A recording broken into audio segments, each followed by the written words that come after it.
I think that a lot of people say, oh, I just want to they're kind of dabbling in the idea of improving themselves. And the real way to do it is you got to write down what the fuck you want and then go after it. Because otherwise you live in sort of a wishy-washy world.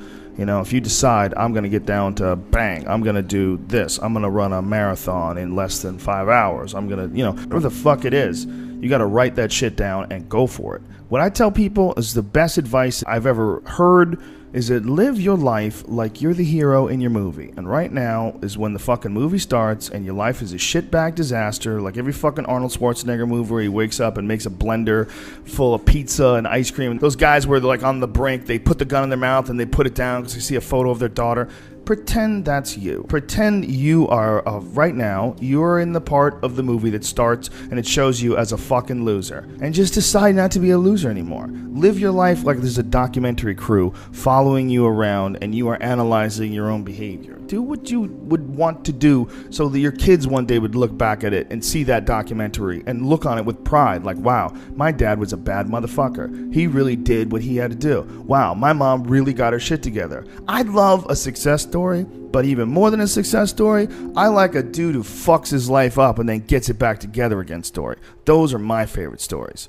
And the way to do that, you gotta write shit down. You gotta think that you are the hero in your own fucking movie, and then you gotta sit down and you gotta write shit down. Write down what you need to do.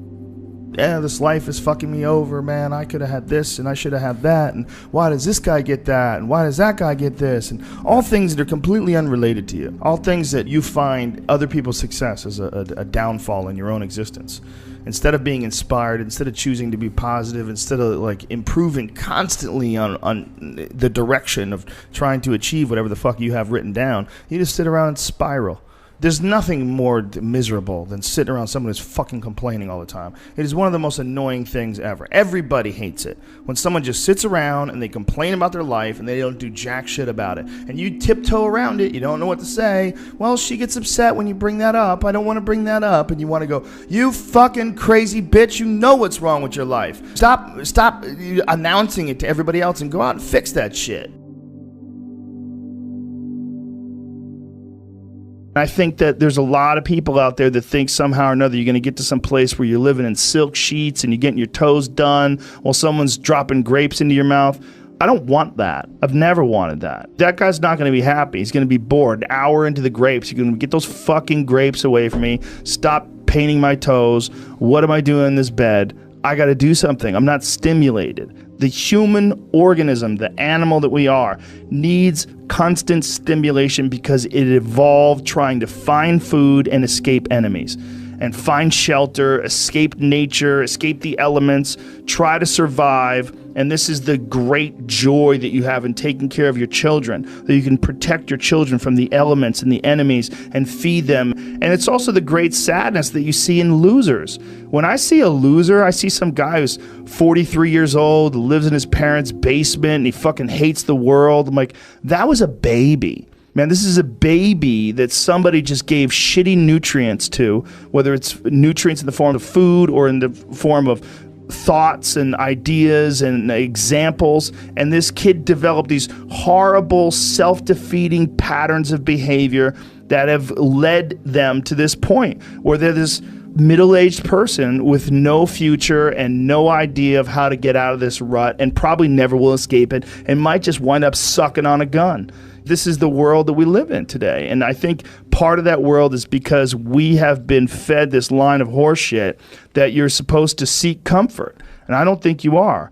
I think you're supposed to seek lessons and you're supposed to seek difficult tasks and accomplishments. And through those things and through doing things that are hard to do, even if it's just a fucking 90-minute hot yoga class.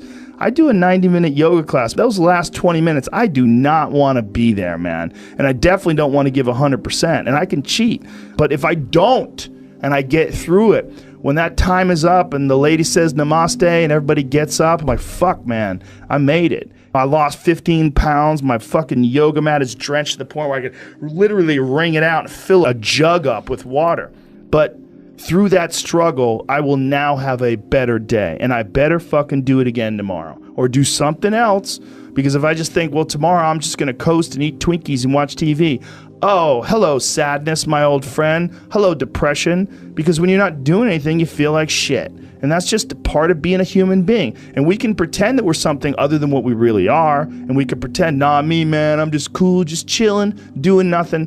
Bullshit. You're a fucking human. You're a human being. You evolved from the hundreds of thousands of years of hunters and gatherers and people that were struggling.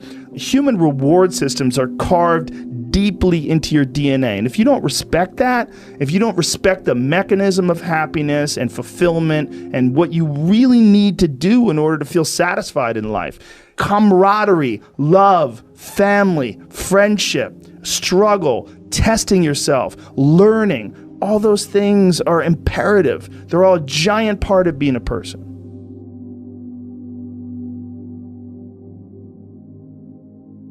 I think the one thing that discipline definitely does help you with is it helps you get things done. And when you get things done, when you actually do things, you have more success. And sometimes a big part of success is just not being fucking lazy and just doing it. That's like 90% of it is just showing up.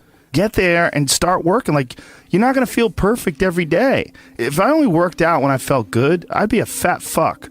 There's a lot of days I don't want to do it. It's pretty much the same with everybody that actually gets good at something. There's got to be those days you push through. And they're probably going to be more numerous than the days you don't.